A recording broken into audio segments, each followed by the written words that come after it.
আসসালামু আলাইকুম রহমতুল্লাহ।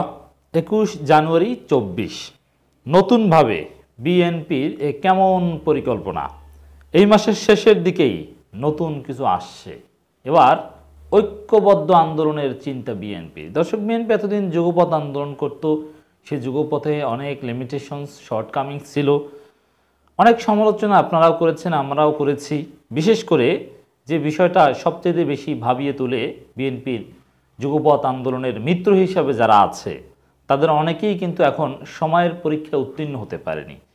বিএনপির যুগপথ মিত্রদের ভারতের বিরুদ্ধে প্রকাশ্য বক্তব্য দেওয়ার মধ্য দিয়ে সময়ের পরীক্ষায় উত্তীর্ণ হতে হবে। যেই পরীক্ষায় পাশ তো বিএনপি নিজেরা করেছে, আর জামাত তো অনেক আগে থেকেই এ+, এবং গণ অধিকার পরিষদের দুই গ্রুপেই পাশ করেছে। ভারতের আধিপত্যবাদ, এই নির্বাচনের কারচুপি বা এই নির্বাচনের বৈতরণী পার হওয়ার অন্যতম হোতা যে ছিল ভারত, সেটা জাতির সামনে স্পষ্ট হয়ে গিয়েছে। স্বয়ং বিএনপি যেখানে ভারতের বিরুদ্ধে প্রকাশ্যে বক্তব্য দিচ্ছে, বিএনপির অনেক মিত্র কিন্তু এখন পর্যন্ত ভারতের বিরুদ্ধে কিছু বলছে না। যাই হোক, যুগপথ আর নয়, ঐক্যবদ্ধ আন্দোলন, দ্যাট মিনস এক মঞ্চে এক ব্যানারে, আরও সহজভাবে বললে জোটগত আন্দোলনের চিন্তা করছে বিএনপি। এরকম কিছু পরিকল্পনা করেছে, নানান চিন্তাভাবনা। মির্জা ফখরুল, মির্জা আব্বাস কিংবা আমির খসরু এরকম কয়েকজন শীর্ষ নেতার মুক্তির পরেই নতুন ঘোষণা আসতে পারে, এবং সেটা এই মাসের শেষের দিকেই হওয়ার সম্ভাবনা রয়েছে। দফায় দফায় বিএনপি বৈঠক করছে, নানান তথ্য আমাদের কাছে এসেছে, এগুলো একটু বিশ্লেষণ করব দর্শক, এবং কনক্লুশনে থাকবে বিএনপি জামাতের যে এক মঞ্চে বা ঐক্যবদ্ধ আন্দোলনের পরিকল্পনা, সেখানে জামাতের অবস্থান কি হবে। বরাবরের মতোই সেটা আপনাদের field of interest, I know. ঐক্যবদ্ধ আন্দোলনের চিন্তা বিএনপির। চলতি মাসের শেষের দিকে সরকারের পদত্যাগের এক দফা দাবি আদায়ের নতুন কর্মসূচি ঘোষণা আসতে পারে বলে জানিয়েছেন বিএনপি সহ সরকার বিরোধী দলগুলোর নেতারা। এখানে একটা ইম্পর্টেন্ট বিষয়, এক দফা সরকারের পদত্যাগ, এই শব্দ 2014 সালের নির্বাচনের পরপরই কিন্তু বিএনপি উচ্চারণ করতে পারেনি। 2018 সালের নির্বাচনের পরপরই উচ্চারণ করতে পারেনি। 2014 এবং 2018 নির্বাচনের পর সরকারের মেয়াদ যখন শেষের দিকে, তখন কিন্তু বলেছে। যদিও এক দফা কথাটা কিন্তু একেবারেই 2023 সালের সৃষ্ট, তাও শেষের দিকে। কিন্তু এবার কিন্তু 24 সালের নির্বাচন শেষ হওয়ার পর, মানে সংসদের অধিবেশনের আগেই কিন্তু এক দফা দাবির কথা বিএনপি উত্থাপন করছে, এবং এক দফা দাবি থেকে পিছু হটবে না, এ কথা বিএনপি সাফ জানিয়ে দিয়েছে। অতএব আপাত দৃষ্টিতে মনে হচ্ছে যে বিএনপি নিশ্চুপ, কোনো কর্মসূচি নেই, আন্দোলন নেই, কিন্তু না, বিএনপি এই মুহূর্তে তাদের নেতাদের মুক্তির বিষয়টা জোর দিচ্ছে। নেতাকর্মীদের মুক্তির পর ঠিকই আবার আন্দোলন জোরালো করবে। দেখবেন সমাবেশ, মহাসমাবেশ, আরও নানান কঠোর কর্মসূচি আসবে। এবার এরকম নয় যে 4 বছর যাক, তারপরে 5ম বছরে এসে একটু জোরালো আন্দোলন করবো, না, এবার শুরু থেকেই জোরালো আন্দোলনের চিন্তাভাবনা। মিড টার্ম ইলেকশন বা এই ধরনের দাবি জোরালোভাবেই সামনে নিয়ে আসবে। তারা বলে, নির্বাচনের আগে যুগপথভাবে কর্মসূচি পালন করা হলেও এখন ঐক্যবদ্ধ এক প্ল্যাটফর্ম থেকে কর্মসূচি পালনের চিন্তাভাবনা চলছে। Absolutely right, you like to appreciate it, there is no alternative to this. এর কোনো বিকল্প নেই, বিএনপি মাস্ট ঐক্যবদ্ধ আন্দোলন করতে হবে। আবারও বলি, যে কথাটা বারবার বলি, এই কথা বারবার বলা দরকার। আমি যে কয়বার বলি তার চাইতে বেশিবার বলা দরকার, আপনাদেরও বলা দরকার, সাধারণ জনগণের ভয়েস রেজ দরকার। এগুলো আপনারা ফেসবুকে লিখবেন। জনমত বিভিন্নভাবে সিদ্ধান্ত গ্রহণকে প্রভাবিত করবে, এটাই বাস্তবতা, এটাই গণতন্ত্র। এবং বিএনপি যেহেতু নিজেদের ভুল ভ্রান্তি পর্যালোচনা করছে, এই কারণে এই কথাগুলো বারবার বলা দরকার। ঐক্যবদ্ধ আন্দোলন, বিএনপি জামাত ঐক্যবদ্ধ হতে হবে। তাদের নেতৃত্ব মেনে যারা ঐক্যবদ্ধ আন্দোলনে আসবে তাদেরকে নিয়ে আন্দোলন করতে হবে, এবং সময়ের পরীক্ষা উত্তীর্ণ হবে। ভারতের আধিপত্যবাদের বিরুদ্ধে কোনো রাগ ডাক ছাড়া স্পষ্ট দ্বিধাহীন চিত্তে বক্তব্য দেওয়ার মতো সৎ মানসিকতা এবং সাহসিকতা যাদের থাকবে, তাদেরকেই ঐক্যবদ্ধ আন্দোলনে নিতে হবে। কি মনে করেন আপনারা দর্শক? আমার এই সাজেশনের মতামত মন্তব্যে জানিয়ে যাবেন। বিএনপি নেতারা জানিয়েছেন, আবার মাঠে নামার আগে দলের মহাসচিব মির্জা ফখরুল ইসলাম আলমগীর সহ কারাবন্দী নেতাদের জামিনের উদ্যোগ নেওয়া হচ্ছে। হ্যাঁ, এটা হবে।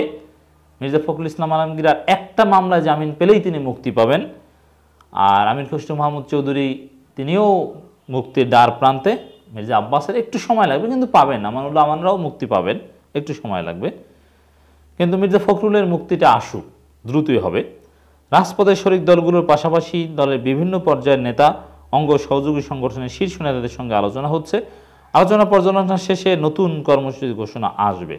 তবে আবারও বলি, সেই যুগপৎ খেলা, লিয়াজু কমিটি খেলা, সময় নষ্ট, অমুক তমুক, এগুলোর মধ্যে ঘুরপাক খেলে সমস্যা আছে। মূল জায়গাটায় হাত দিতে হবে, বিএনপি জামাত এক মঞ্চে আসতে হবে। তবে এখানে কিছু বিষয় আছে যেটা আলোচনা শেষে আমি বলবো। নতুন কর্মসূচি বিষয়ে জানতে চাইলে বিএনপির স্থায়ী কমিটির সদস্য ডক্টর আব্দুল মঈন খান বলেন, কর্মসূচি না থাকলেও আমাদের আন্দোলন চলমান রয়েছে, সরকার পদত্যাগ না করা পর্যন্ত আন্দোলন চলবে। তিনি বলেন, কর্মসূচি ঘোষণা বিষয়ে এবং নির্বাচন পরবর্তী করণীয় নির্ধারণে রাজপথে আন্দোলনের সংগ্রামের শরিক রাজনৈতিক দলগুলোর শীর্ষ নেতাদের সঙ্গে ইতিমধ্যে বৈঠক হয়েছে। দলের বিভিন্ন পর্যায়ে নেতাদের মধ্যে বৈঠক হয়েছে, আলোচনা এখনো চলছে। নতুন কর্মসূচি ঘোষণা করা হতে পারে। নতুনভাবে কর্মসূচি দিতে না পারলে, নতুন উদ্যমে মাঠে নামতে না পারলে, রাজনীতি না জমাতে পারলে বিএনপির প্রতি জনগণ যে আশা ভরসা রাখে সেটা কিন্তু ক্ষীণ হয়ে যাবে এবং কর্মীরা হতাশ হয়ে যাবে। এজন্য রাজনীতি ধরে রাখার জন্যে, গতিশীলতা ধরে রাখার জন্যে অনতিবিলম্বে বড় কর্মসূচি বা কঠোর কর্মসূচি দিয়ে, এবং সেটা হতে হবে শান্তিপূর্ণ, মাঠে নামার কোনো বিকল্প নেই। অবশ্যই বিএনপিকে মাঠে নামতে হবে এবং কঠিন কর্মসূচি দিতে হবে, এক্সেপ্ট হরতাল অবরোধ। কী ধরনের কর্মসূচি আসতে পারে জানতে চাইলে বিএনপির ভাইস চেয়ারম্যান নিতাই রায় চৌধুরী বলেন, রাজপথের শরিক দলগুলোর পাশাপাশি দলের নেতাদের মতামত নেওয়ার কাজ চলছে। নির্বাচনে আগে আমরা যুগপৎভাবে কর্মসূচি পালন করছি, এখন নির্বাচনের পর ঐক্যবদ্ধভাবে কর্মসূচি পালন চিন্তাভাবনা রয়েছে। সভা সমাবেশে রাজপথে শরিক দলগুলোর সবাই এক মঞ্চে উঠে বক্তব্য রাখবেন, এগুলো আলোচনা পর্যায়ে রয়েছে, এখনো চূড়ান্ত হয়নি। হ্যাঁ, সেটাই করতে হবে। তবে শরিক দলগুলোর মতামত তো অনেক নিয়েছে, দলগুলোর মতামত নিয়ে তো অনেক কিছু করেছেন, কি ফলাফল পেয়েছেন তা তো দেখেছি আমরা। এখন জনগণের মতামত, জনগণের অনুভূতি, সাধারণ জনগণ কোথায় কি বলে, এগুলো একটু যাচাই বাছাই করার চেষ্টা করেন। সাধারণ জনগণ চায় বিএনপি জামাত এক মঞ্চে আসুক, তাদের নেতৃত্ব মেনে আর যারা আসবে সবাইকে নিয়ে একটা বড় মোর্চা গঠন হয়ে আন্দোলন হবে, এটাই জনগণ চায়। বিভিন্ন জায়গায় বিএনপির অফিসিয়াল পেজ থেকে শুরু করে এ ধরনের নিউজ যেসব জায়গায় দেওয়া হয়, সাধারণ জনগণ যারা কোনো শরিক দল কিংবা মিত্র নয়, তাদের মন্তব্যগুলো দেখেন, স্পষ্ট বোঝা যাবে। বিএনপির দপ্তর সংশ্লিষ্ট নেতারা বলেন, 7 জানুয়ারি অনুষ্ঠিত দ্বাদশ জাতীয় সংসদ নির্বাচনের পর নতুন কর্মসূচি ঘোষণার আগে রাজপথে শরিক দলগুলোর সঙ্গে আলোচনা করেছেন দলের ভারপ্রাপ্ত চেয়ারম্যান তারেক রহমান সহ জ্যেষ্ঠ নেতারা। পাশাপাশি গত বুধবার দলের স্থায়ী কমিটির সদস্য, ভাইস চেয়ারম্যান, যুগ্ম মহাসচিব, অন্যান্য পর্যায়ের নেতাদের সঙ্গে আলোচনা করেছে দায়িত্বশীল নেতারা। আগামী সপ্তাহে আন্দোলনের শরিক গণতন্ত্র মঞ্চ আলোচনা শেষে নতুন কর্মসূচি আসবে। জামাতের সাথে পর্দার অন্তরালে আলোচনা হচ্ছে বলে আমরা জানতে পেরেছি। আলোচনা শেষে নতুন কর্মসূচি আসবে। একজন ভাইস চেয়ারম্যান বিএনপি, তিনি বলেন, নতুন কর্মসূচি চূড়ান্ত করার পাশাপাশি দলের মহাসচিব মির্জা ফখরুল ইসলাম আলমগীর সহ কারাবন্দী নেতাদের মুক্তির অপেক্ষায় রয়েছে আমরা। দলের আইনজীবী নেতাদের মুক্তির জন্য প্রয়োজনীয় আইনগত পদক্ষেপ গ্রহণ করেছে এবং দ্রুতই মুক্তি পাবে বোঝা যায়।